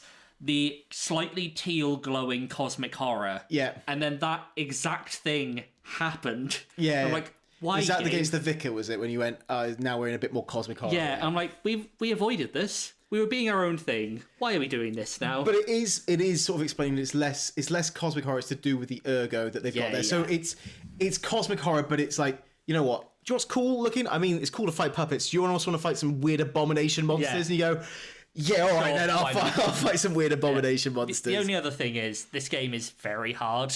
I think it's harder than a lot of Souls-like. I would say this is the hardest Souls-like I've ever played. My problem is I don't feel like a lot of the decisions that make it hard make it better. Right. I think they made a lot of those decisions just to make it harder. Okay. And so there are parts of it... When I complete a boss in this, I don't get that same feeling I get from a lot of Souls-like of like, yes, I did it. I overcame this. I'm like, oh, fucking finally. I somehow worked out my way through that. Like, I got walled by a couple bosses, and at no point am I like, okay, I can see the pattern. I'm like, this is just bullshit. Yeah. It's weird. I actually had those massive sense of satisfaction. Bearing in mind, I was fighting a boss that you haven't come across yet, and I must have fought it about 80 times. Yeah. Literally, this thing I could not get past. It's the marsh monster. If you are interested, I don't know why, it just fucking destroyed me. And I just think it's one of those. But like every boss, I think looks so cool, and they've done it's visually amazing. And you go into a new area, and you're in a new location, and it does feel different. And I think that's part of what helps for me. That there are a lot of Souls games where I feel like I'm walking through the same locations.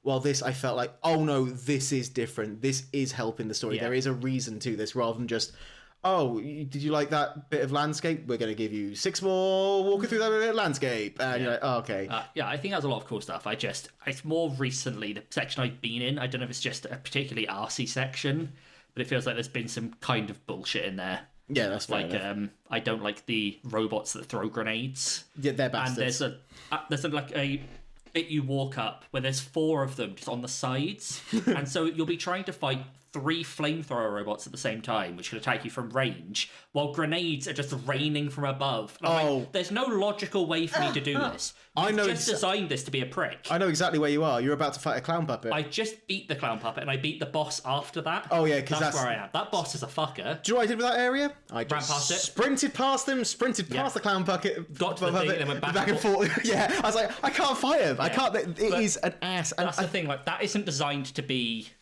a challenge to overcome. That's designed to be a prick. It is. Yeah. It's designed, but that's what. And it sounds like that's what I like to go. You can't win, and I think that's what it's trying to say is, and that's sort of the moral of this is you can't win in every battle. You have to make the right choices that's best for you, which is why it's the whole lie and truth thing. It just worked for me. And the only thing I had is just some of the decisions feel more fueled by making it harder rather than making it better. Definitely, and I get that. That boss has a swing attack where he has 2 arms. And unless you're on like millisecond balance, you'll parry the first one and then get twatted by the second one every time. I'm just trying. It's like, why put the second arm in? It's such an unnecessary dickish design. It really is. It's weird. I was looking at a list of, the worst bosses, and I think you're against King of Puppets, right? I just beat the King of Puppets. And that is ranked the 4th worst boss. Yeah, like the hardest boss. Yeah. But yeah, that's our top 5 games. A lot of good games. Which are a lot of good games there.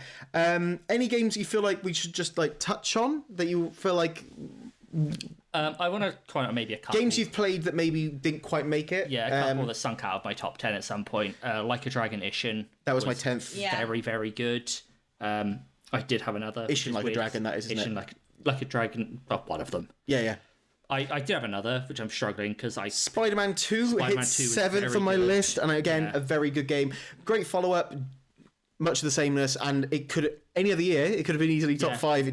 There was so many good games this year. Yeah, I also just want to praise Assassin's Creed Mirage for being a genuinely good Assassin's Creed game. It feels like 2. It just fell out my top 15. Yeah, it's a beautiful game. It just feels like they took old Assassin's Creed. It feels like an Assassin's Creed game with RPG elements rather than the previous ones felt like an RPG called Assassin's Creed. Yeah. And I'm having a fucking lovely time. I had a great time playing it. I think I platinumed it in about 3 days. Really I just enjoyed it. Didn't play anything else. It was great fun. Games you wish you played then. Should we have a look at games you wish you played? Because I mean, as I said, I've played 35 games this year. There's a lot there, but there's still some games I wish I'd actually given some time to this year. Anyone want to jump in first? I'll do mine because I'll lightning round like 10 of the Go for it. Mario Wonder, Mario RPG, Pikmin 4, Remnant 2, Ghost Runner 2, Alan Wake 2, Baldur's Gate 3, Lords of the Fallen, I was kind of curious about. Yep. I'm sure there are more. That's all I'll say. Yeah. Do you want to lightning round, or do you want to actually talk about any of them? I'm happy to lightning round it. For me, I was curious about the whole Baldur's Gate 3 thing. Diablo, I didn't play, and you said it was great. It's good. We had good fun. I think it's in my top 20. It's in there somewhere. Detective Pikachu. I didn't even know what that was about. You just wish you had to go. That's fair enough. Talked about it, but I just wanted to see. And also after seeing you play it, Headbangers. Headbangers, yeah. That's good fun. It's good fun. My ones again, sort of weird ones are going there. Baldur's Gate 3. So I'm going to stop here just after Baldur's Gate. So we've all mentioned it. Mm-hmm. It very well could be a Game of the Year contender. It could be things. It's just one of those games that none of us went for. Again, it's a digital only. That's a big part of it. 2, the amount of time you need to commit to it. Yeah. And 3, I don't know, it just didn't at any point make me go, I need to buy that game. Now it's a physical edition, I'm buying it. I get a feeling that it's not going to be for me. Yeah. But I want to try it anyway. Big thing that I didn't realise is that you can play with multiple people. And that's a bigger selling point. I'm like, oh, that's cool. The fact you can actually make a party. Diablo 3, Baldur's Gate 3 I wish we talked about. Sea of Stars, I feel like I probably should have... I should have played it, or at least given it a go. Put my toe in the water of it because they gave it to us and I didn't do anything with it. Dave the Diver is one that I wish I had had a little look at because it was one of those games that... It just looks cool. Looks fun. I really do want to give Zelda Tears of the Kingdom a go to see if I'd hate it as much as the first one, but I think I would. Yeah. I would. I'm not going to go after it all. And one that I think is a real weird one, because you've mentioned a few of the games I would have, is Goodbye Volcano High. Because I have to know. I have to know what it's about. Playing as a bunch of... Do you know about this? No. This got announced in a really early PS5 state of play, and it's about dinosaurs in high school just before the meteor hits. Yeah. Right. And then it reappeared 3 years later as a visual novel rhythm game. Yeah. And I just have to know what it's about. That's the main reason. I gotta know. I want to know. That dinosaurs need an education system. I know.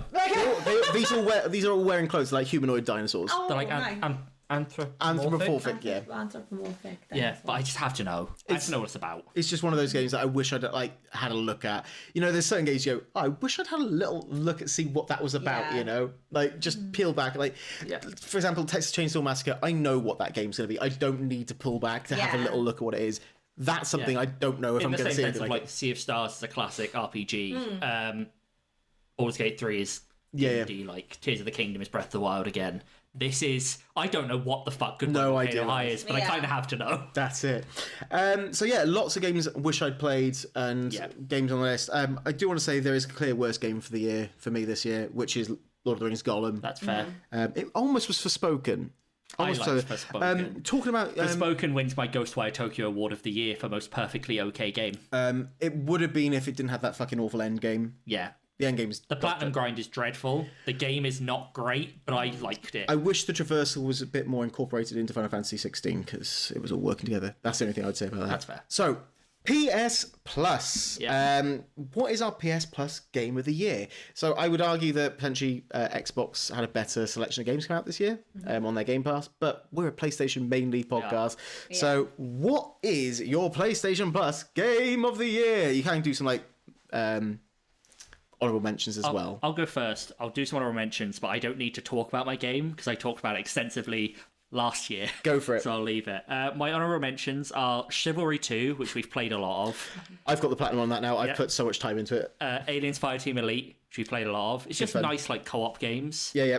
Lego 2K Drive is an amazing game. It is a lot of fun. No right to be as good as it is. And Descenders, everyone's favourite roguelike cycling game. Yeah. Nice. Okay. My actual PS Plus game of the year is Ollie Ollie World, my number 2 game of the year last year, which is still just amazing. It is the most incredible arcadey skateboard game. It's also far more accessible than the earlier. If you've played the earlier ones, and gone, I don't like that. This is a much more accessible version of it. The definition of easy to learn, hard to master. Those endgame challenges will fuck you up, but you can get into it. Have an alright time. Because the earlier games, literally, you bail. It was run over. This one at least lets you start again, which is nice. Yeah. I'll go. I'll be really quick about it as well because I'll be perfectly honest.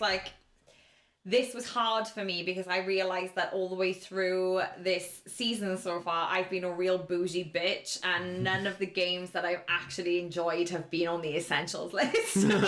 They've all been extra games. So this was hard for me. I will be honest. I struggled, so I'm not going to talk about it too much. I was umming and ahhing with maybe Destiny 2. I've never played Destiny, but the amount of hours that my father has sunk into that game just made me think that it was probably absolutely worth some time. It was because it's a free game, but they gave us a bunch of DLC in February. I think if you were in it, like essential, like the higher tiers, you've got the Witch Queen as well later on as well. My dad did get that as well, so I thought that was pretty cool. That was a lot of value, I felt. But for me, and I'm not going to talk about it too much because we have already actually talked about it quite a lot in this episode, was Alan Wake Remastered. Shout out to Season 2, Episode 1. Yes. Yeah, what was it for? Survival horror. Oh, survival horror. You can hear me have a perfectly okay time with that game. And it's actually pretty good fun. It's good fun. I think you should. Yeah, I think it did work for survival horror. I think need to finish it. I just was not on board with. It wasn't the game I thought it would be. Yeah. And Alan Wake 2 will be. Yeah. PS Plus Game of the Year. Chivalry 2 is on my honorable mentions. What a dumb fucking game. Running around slicing people's heads off, losing your arms, and then headbutting your own team. Yeah. Why would you not like that? Tales of Iron, because again, it had no right to be. My list generation. My list is like that sort of games I wouldn't buy myself necessarily, but they're great. This is what I liked about you put in our chat the full list of PS Plus games, and the entire list is shit I've enjoyed that I never would have bought. Yeah. And I think that's exactly what it should be. I think where like a lot of the complaints come from is like the model that Game Pass has made pretty much for Game Pass. Game Pass just bombs fucking AAA titles onto it to try and get people to buy in. And this is what I want PS Plus for, and it's why I think every month is a good month. I want it for shit I like that I wouldn't have bought. Yeah, which is where Tales of Iron came in. Yeah. A 2D side-scrolling mouse game. Our last year decision was Deep Rock Galactic, which is an incredible game I never would have bought. Death's Door was on my list as well, because it's a great game. But the one that wins for me is Endling Extinction is Forever. Sad Fox game. Sad Fox game that made me cry. And it's just a brilliant game. It is a brilliant game. Fully recommend it if you have some time to play it. And want to be sad about foxes. So, games that came out this year, didn't come out this year. Games we enjoyed this year that didn't come out this year. First time playing it, something like that. Yeah. Which is your favourite game that you played this year that didn't come out this year? That's the topic I'm trying to say. Yeah. Yeah. And I think it was quite hard. I mean, mine wasn't. Was it not? Mine wasn't difficult. And let's have a guess. What? Cult of the Lamb. No, I was up there though. I was just quickly before we go to this. I think the reason it was less difficult is because we did our Wraps recently. And Josh, how many games did you play this year? About 120. I played 184 games this year. I played a lot of shit to decide between. Imagine Characters Wrap 10 games. Yeah. No, for me it was without a doubt it was Control. Good game. A lot of Remedy love today by you. Fucking love that game, and maybe it's the group of you love the Finnish. They're Finnish. They're a Finnish company. Yeah. Oh. Okay. No, not you love the ends of the game. I'm saying. I was like, what do you? That game also has Alan Wake DLC. Does it? It's good fun. Oh. That's cool. I played it without playing Alan Wake. I was really confused. Yeah, I just absolutely loved it. I raved about this in the episode where we played it. I loved the combat in it. I loved the story. I loved the way it looked. It's just a fucking great game. I think there are some flaws in the story of that thing, but I think overall it's a very look, it's so good. When it came out, most consoles couldn't run it. Yeah. It was that good a game, and it is a fun. And it's just, I don't think it's a game quite like it. That's the good thing about Control. Yeah. It's just has got really good memories of being on summer holidays, and the weather for the week was really good, and I would go out and I'd go for a walk, or I'd go out and I'd be in the sun, and then I'd come back in and I'd take a big fucking toke on my vape, which I don't do anymore, and I'd come back in and I would be all relaxed, and I'd play like hours of Control, and like I'd get slowly squiffy, and it was the summer, so it didn't get dark until, oh my god, it was good times. It's like a good seasonal game. Yeah. Which is funny because it's all about depression as well. So Control, great game. I think that's a perfectly fine and great one to choose. Yeah. Do you have a short list of yours? I had a couple honourable mentions. One of them was Judgment. Oh, it didn't make it. I thought Judgment might make it. No, Judgment wasn't my top one. I really enjoyed Judgment. That's a fucking fun ass game. It's a bit dull around the edges, I will say. Yeah. But it's really good. My other mention I played this year was Crash 4. That game's fucking hard. That game's fucking amazing. It's beautiful. I went for the nostalgia pick because I'm a loser. My favourite game I played this year that didn't come out this year was Digimon World Next Order. Yeah! I did wonder if you were going to pick That's I really did. Because I fucking love Digimon World on the PS1. I think it's an incredible game. It's one of my favourite games, probably. And the only problems I have with it is that its line of progression is a bit fucking obscure, and how you digivolve and the stats you need is completely unclear. And then this game came out, and it's Digimon World 1 again, but with those problems removed. That's great. It's a much clearer line of progression. It's much clearer how to evolve things. The game puts in facts to make those things easier, and you gain this information as you go on. And I just had a fucking lovely time. Speaking of nostalgia pick, though, when I said it wasn't hard, I was actually forgetting that I streamed the entirety of Pokemon Scarlet and Violet this year, which is still not over control for me. It's not, but it is a good game, and it was fun. I had 3 potential choices as my favourite game I played this year that didn't come out this year. Yeah. One was Dark Souls, because it was just really cool to see where it all came from, but that game falls off a cliff in the second half. Yeah. And the top one is really struggling between 2. The one I'm not going for is Metal Gear Solid. Yeah. I'd never played Metal Gear Solid 1 before, and I played it and I could see why it was that game. It's just brilliant. It's real ropey on the graphics and stuff, but it doesn't matter. You saw me playing it as well, Karis, like on the remastered, where I'm busy sniping and it's like, let's shoot to that big fucking polygon face. But it's brilliant. It's superb. The game I'm going for, to no one's surprise, is Sekiro, which I think is the second best by FromSoft. I think very close to being better than Bloodborne. It's just something about it. It's just perfectly weighted the whole way through. Although I got frustrated and angry on stream, there was a point where you could see it click to me, and I just fucking plow through it all, and it just felt great the whole way through. Really enjoyed it. Again, I bounced off that game about 6 times though, so it's not for everyone. No. Not for everyone. That's fine though. Last but not least, then in our Game of the Year discussions, is we're done with 2023. Yeah. We're moving on to 2024. All right. And we're looking at our most anticipated games for next year. Before we start, I do want to say, and I think Karis will back this up, is next year looks great for me and Darren. Yeah. Me and Darren, so much to play. So much here. Maybe less for Karis. Yeah, I struggled with this one. There's no Hogwarts, there's no... Last year was really easy for me, and this year is not. No. You'll find your top 5, it'll be fine. Do you wanna say what you've eventually settled on? Yeah, and I want to make that very clear. It is eventually settled. There's nothing that has... to be perfectly honest, maybe it's me being biased, because outside of, hey, we're releasing Resident Evil 9... there's not much that I'm really looking forward to. Do you know what I mean? But in this list of stuff, I was like, there's nothing jumping out to me.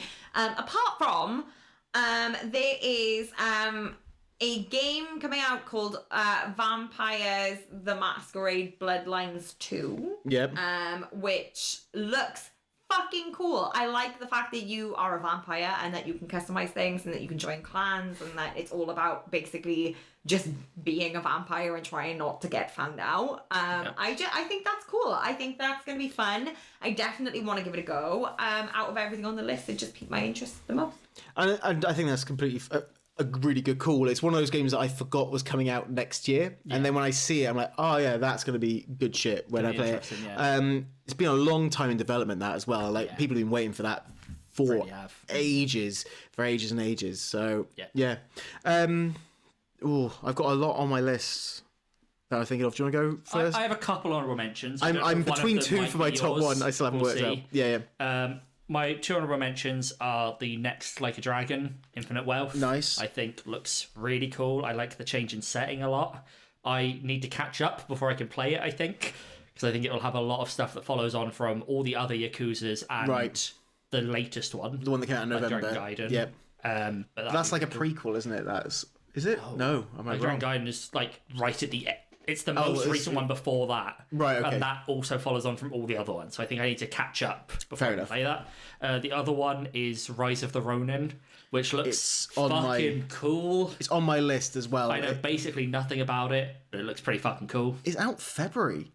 It is. It's so close. So it's like, here you go, you play as a fucking Ronin and you can also go on a glider and stuff, and you're like, big open world stabby. Yeah, fuck yeah. But talking about out in February, my most anticipated game is Final Fantasy VII... I can't remember what it's called. Rebirth? I think it's Rebirth. It's called. Yeah. Which is the next part of the remake games. And it looks like it's basically all the good things about Final Fantasy VII Remake, but now you have the open world bit. Yeah. So you gain all the extra characters, you gain all the open world freedom, you gain all the fun stuff. This is the game that people were sad was cut out of the end of the remake. So it's going to be awesome. As someone who personally hasn't made it that far, my experience of original Final Fantasy VII is the remake. Right. I played the original up to that point. Didn't get any further. So this is all new for you, and this is very exciting. I'm really excited to see where it goes. I know it's slightly different, but like how the characters develop, where we go from here. I know it's folding in some interesting stuff with Zack from Crisis Core, because they've changed up the timeline a bit. And I'm just super intrigued to see where that all goes. And I get that. I think it's going to be great. There are so many people who are ready for this game to come out. For me, I got a few honourable mentions. One, let's see if it actually comes out next year. Skull and Bones. Let's see if that actually happens, because I've been excited for this game for 12 years, I think. Which I don't think Rise of Ronin I was going to mention. Senua's Sacrifice, Hellblade 2. The first one was amazing. Again, it's Xbox exclusive, but this looks just as fucking good. The other one, which was almost my most anticipated, is another Xbox exclusive. Oh, yeah. Stalker 2, Heart of Chernobyl. Cool. Because the first one was amazing. I know nothing about the Stalker games. So, I know, like, peripherally of them, but they're an entire franchise that just keeps passing me by. It's like, okay. Yeah, it's a first-person survival shooter horror. This one, I think the others were like third-person mainly. But it's basically you take place in like the aftermath of the Chernobyl disaster, and it's like surviving in that area. It's like it just looks awesome, and it really looks like they've done a brilliant job with this. I'm just very excited to see what they do. They actually built a new engine to make this as well. That's cool. So that's always fun. But it was a bit of, it's been delayed a lot, and there's a lot of fucking issues around the company making it. So it's not my number one. My number one is Black Myth Wukong, which is an action role-playing game, but it's probably a Souls-like, let's be honest, where you play as a monkey boy. Hell yeah. And it's based off the Chinese novel Journey to the West. Where so it's coming out in August. You play as a monkey boy fighting all these weird creatures. You also have the ability to turn into a giant flying insect and stuff like that, and monsters. It just looks fucking fun. It just looks good. Honestly, I could have filled this list with about 15 different Souls-likes coming out next year. Next year is the year of Souls-likes, and I will be playing all of them because I have an addiction now. I'll hopefully be able to play more games next year. Woo. You'll be hopefully able to play more games next year. I'll have money to buy games. I mean, you played like 20-odd games. I played like 20 games. So most of them were good. Yeah, that's the main thing. I played some shit as well. That's our 2023 wrapped. Bye 2023. But goodbye 2023. I hope you've all had a lovely Christmas. You've eaten too much. You've drank too much. You haven't disowned your family because they bought you Gollum. But they have bought you something like Lords of the Fallen, which you've been waiting for. But also, if your family did buy you Gollum and you did disown them, good for you. Unless they bought you like the actual Gollum, like the guy. Andy Serkis. Yeah, that'd be cool. Don't disown your family because they bought you Andy Serkis. That'd be cool. That's like human trafficking. No, not if he agrees to it. Not if he's pretending. Not if he's pretending to be Gollum, because Gollum's barely human. Well, Gollum isn't a human. No. Let's not go into it. But yes, thank you all for coming along. Thank you for being with us again this year. I know it's only like partway through our season, but hope you all have a lovely 2023. Hope you have an even better 2024. Hope you get the games you want. Woo! And we'll catch you all next time. Thank you for being our player force. Bye. Bye.